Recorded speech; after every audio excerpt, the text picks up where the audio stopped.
হ্যাঁ ভাইয়া, একদম পুরা আমরা লাস্টে ক্লাস করতেছিলাম, আমার এখনো ঠোঁট কাঁপতেছে যে আমরা লাস্টে ক্লাস করতেছি, আমার 20-25 মিনিটের মতো ছিল, লাস্টে ছুটি হয় যেহেতু ওই সময়টাই হুট করে আমাদের বিল্ডিং কেঁপে উঠছে জোরে, আর জোরে একটা শব্দ হয়েছে।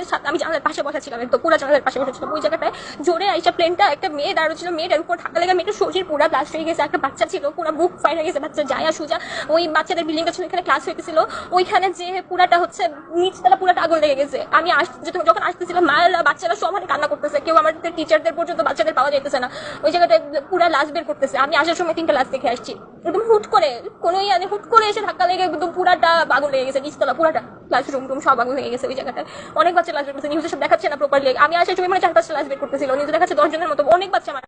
লিটারালি আমার ফ্রেন্ড মাঠে তারাই ছিল, ও ওইখানে কি একটা করতেছিল, প্লেন একেবারে খাস করে ওর উপরে যায়, পুরো ব্লাস্ট করছে এবং ওর পুরো শরীর বিচ্ছিন্ন হয়ে গেছে। ইভেন আমরা এখন বাকি অংশটুকু পাইতেছি না, লাইক আমাদের শরীর হাতে হামুটি কাঁপতেছে।